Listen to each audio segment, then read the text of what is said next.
Messenger International presents Affabel, Window of Eternity.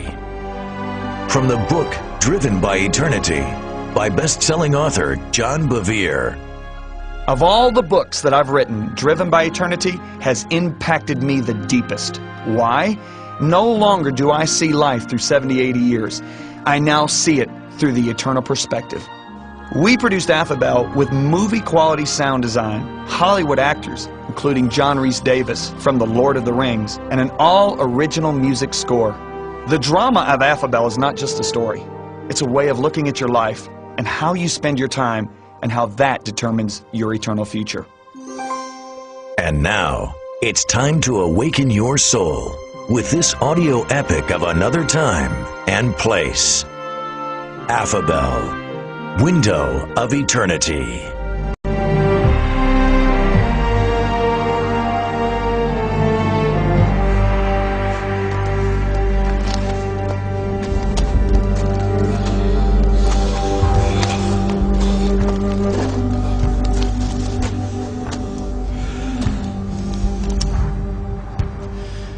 Test. Test.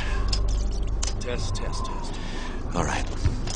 Peter Braden, PRS News, Kurdish Territory, Northeast Afghanistan, December 2nd, 11:21 a.m. And report in 3, 2... I find Afghanistan to be a country of amazing contrasts. It's a place with the richest history, and yet the poorest people. A place full of surprising scenery, and yet the ugliness of war.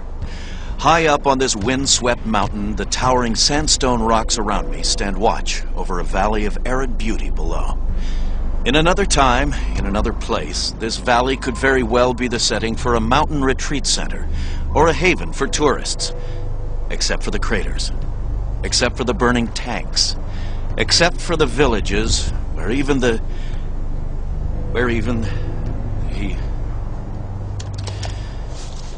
Come on, Peter. Get it together. All right, take 2. In 3, 2... In another time, another place, this valley could very... Who are you? Just a teacher. But please, don't let me interrupt you, Peter. Well, actually, I was... Wait a minute. How do you know me? I listened. Oh, right, you heard my slate. I am sorry, I did not introduce myself. My name is Sages. Pete Braden. You know, with that robe of yours, I almost thought you were a warlord. Please, go on with your report. Well, I can't right now. What you saw today in that village upset you? Well, yeah, Wait. How do you know what I saw? I cannot say.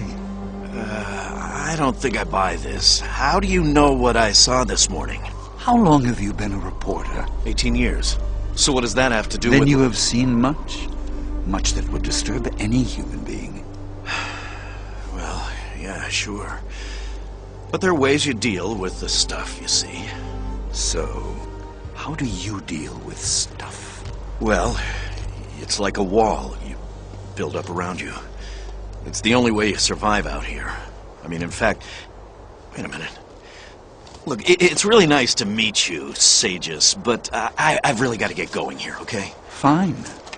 But what happens, Peter, when your wall fails to hold? What do you mean? What happens when you see a little 4-year-old boy crying for his mother who just got shot in front of him? What? What happens when you find his little sister lying there in her own blood? A wall doesn't always work. Oh, come on. It's all right, Peter. How did you know? Come. I have something to show you. What? Come. Why? Wait, where are you going? What is this old guy up to?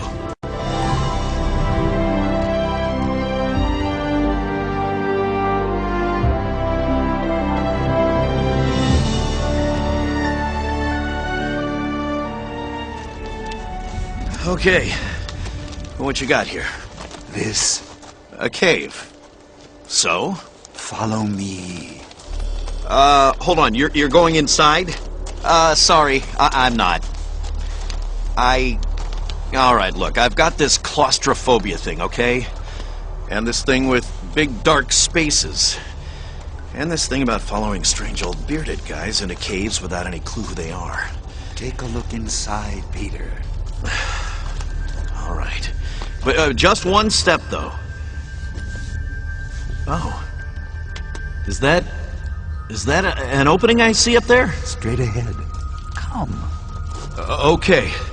I guess, if it's short. A short distance, but a very long time. I'm sorry. What did you say? You will not be disappointed, Peter. I promise you.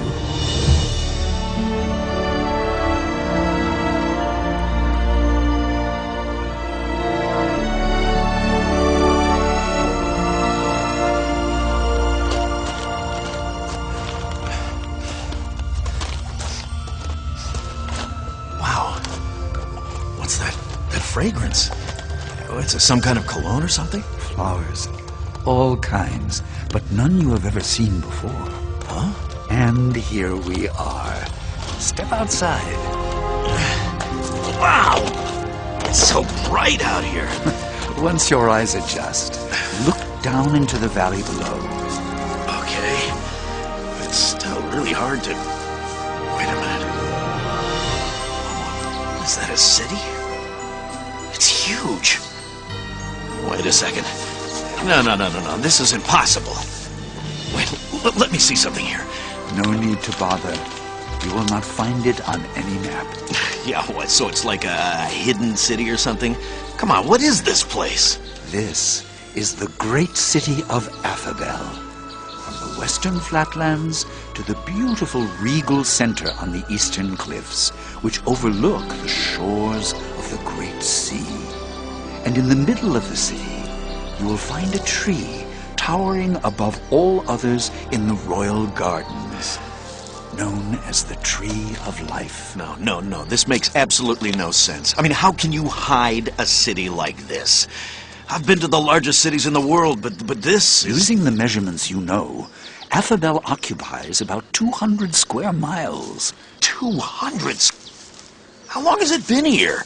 Affabel was designed and built by the founding King Father, who then turned all leadership over to his son, King Jalin. Yeah, okay. Oh, and listen. If you listen very carefully, you can catch the melodies of Affabel floating up on the breeze. Hear it? No, sorry. Listen again. Okay. Wait a minute. Yeah, I do hear it. It's beautiful. Hold on. Is this all in my head, my imagination, or not? Yours is the realm of stories. That is part of my realm as well. And I have quite a remarkable story. That is, if you would like to hear it. Look, Sages, I really need to get back to my report. You've been struggling with many questions today, Peter. About the evil of mankind, the futility of life. Yeah, well, that wasn't in my report. My story may have some answers for you. Do you want to hear it, or not? Well, at this point, I'd be pretty crazy to say no. Well, very well. This is the story of 5 friends who once lived in the province of Endel. Endel? Look off to the west there, beyond the flatlands, beyond the great river Adonga. Yeah. I was a teacher and headmaster at the school of Endel, and these 5 were my special students. There was Deceived, Faint Heart, Selfish, Charity, and Independent. Interesting names. That is part of my story as well. You can imagine with names like these, they did not get along very nicely. But they had to learn, because in their last year at school, they were elected as class regents.